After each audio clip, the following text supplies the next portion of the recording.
झारखंड के में छात्रों का जो प्रोटेस्ट हो रहा है, जिस तरीके की अनियमितताएं जेपीएससी और जेएसएससी की परीक्षाओं में पाई गई हैं, जिस तरीके की धांधली हुई है, उसके बाद से छात्र लगातार वहां के स्टेडियम, वहां का जो जयपाल सिंह मुंडा स्टेडियम है, वहां पर डटे हुए हैं।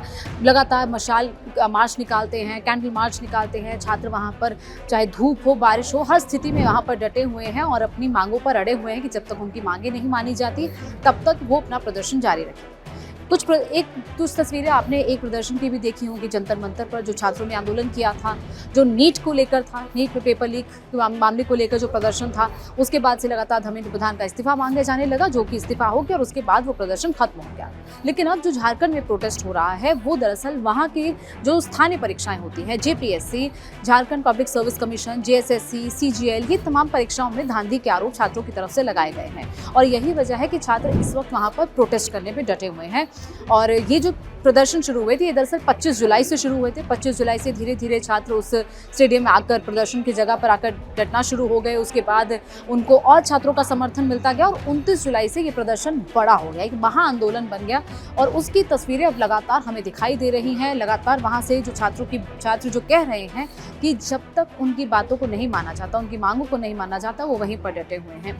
कई छात्र तो ऐसे हैं जो अलग अलग शहरों से आकर वहाँ पर डटे हुए हैं, अलग अलग राज्यों से वहाँ पर आ रहे हैं और उन छात्रों का साथ भी दे रहे हैं। अब हुआ क्या है, दरअसल ये प्रदर्शन हुआ क्या, क्यों हो रहा है, इसके पीछे की वजह क्या है, सबसे पहले तो आपको वो बताते हैं क्या गड़बड़ियां हुई हैं। दरअसल जो 14वीं जेपीएससी की परीक्षा का परिणाम आए थे, जो कि 2 जुलाई को आए थे, उसमें धांधली के आरोप लगे हैं। अब आपको जेपीएससी की परीक्षा के बारे में जरा थोड़ा बैकग्राउंड दे देते हैं। दरअसल ये जो परीक्षा है, इसका पूरा जो टाइमलाइन है, ये 29 जनवरी को इसका नोटिफिकेशन जारी हुआ था, यानी कि एप्लीकेंट से फॉर्म भरवाने के लिए उनका नोटिफिकेशन जारी किया गया था। उसके बाद ये जो परीक्षा है ये 19 अप्रैल को होती है।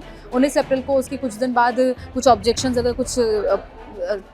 कुछ स्टूडेंट्स की रहती हैं तो वो मंगाई गई थी और उसके बाद ये जो नतीजे इसके आते हैं, यानी कि लगभग 2 से ढाई महीने बाद 2 जुलाई को इसके नतीजे आ जाते हैं। और जब इसके नतीजे आते हैं उसके बाद ही पूरा खेल शुरू होता है, क्योंकि जैसे ही नतीजे आते हैं कई छात्रों ने आरोप लगाया कि इस पूरी परीक्षा में धांधली हुई है, क्योंकि जैसे ही ये परीक्षा का रिजल्ट आता है, कई ऐसे परीक्षार्थी थे जिनको लगा कि शायद उनका नाम आना चाहिए था, उनका नाम नहीं आया। और उसी दौरान एक ओएमआर शीट यानी कि वो शीट जिस पर आमतौर पर जब भी कोई, अगर आपने एग्जाम दिया हो तो उसमें जब आपको 4 ऑप्शंस दिए जाते हैं तो उन ऑप्शंस को भरने के लिए वो ओएमआर शीट दी जाती है। वो ओएमआर शीट दरअसल एक छात्र की जो कि क्वालिफाई हुआ था उस एग्जाम में, जेपीएससी के एग्जाम में, उसकी वायरल होने लगती है और उस परीक्षार्थी को लेकर ये कहा गया कि उसने सिर्फ 48 क्वेश्चंस के जवाब दिए थे, उसके बावजूद वो क्वालिफाई कर जाता है। 100 में से सिर्फ 48 प्रश्नों के जवाब दिए हैं, यानी कि वो 50% तक भी अटेम्प्ट तक उसने नहीं किए थे और उसके बावजूद उसका क्वालिफिकेशन हो जाता है एग्जामिनेशन में। उसी के बाद ये लगातार मामला उठने लगा कि जब एक ऐसा स्टूडेंट जिसने सिर्फ और सिर्फ 48 क्वेश्चन ही अटेम्प्ट किए, उसमें से शायद उसके सारे क्वेश्चन सही भी नहीं होंगे, उसके बावजूद उसका क्वालिफिकेशन कैसे हो जाता है। और यही वजह है कि ओएमआर शीट में हेरफेर के आरोप लगने लगे। साथ ही साथ एक और आरोप लगने लगा कि एक जो कंपनी है, जो ब्लैकलिस्ट कंपनी है, आखिर उसको कैसे ठेका दे दिया गया पूरे एग्जाम को कंडक्ट कराने का, क्योंकि हम जानते हैं कि जब भी ऐसी परीक्षाएं होती हैं तो आउटसोर्सिंग कराई जाती है कंपनियों से। नीट की परीक्षा के दौरान में हमने देखा था कि कई कंपनियां होती हैं जो कि इस तरीके के एग्जाम्स को कंडक्ट कराती हैं, पूरा जो प्रोसीजर है वो करवाती हैं और आउटसोर्सिंग होती है तो ऐसी कंपनियों को ठेके दिए जाते हैं, उनको कॉन्ट्रैक्ट दिए जाते हैं।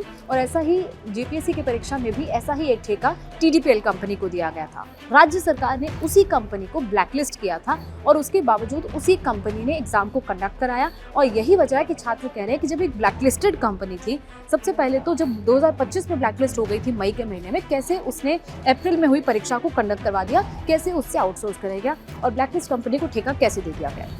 उसके बाद मांग की जा रही है कि जो परीक्षा से पहले आंसर रटवाए गए और टुकड़ों में जारी किया गया रिजल्ट। दरअसल ये आरोप लग रहे हैं कि कुछ स्टूडेंट्स, कुछ ऐसे परीक्षार्थी थे, कुछ ऐसे अभ्यर्थी थे जिनको नेपाल, बिहार, बंगाल ले जाया गया, उनको पहले से क्वेश्चंस बताए गए।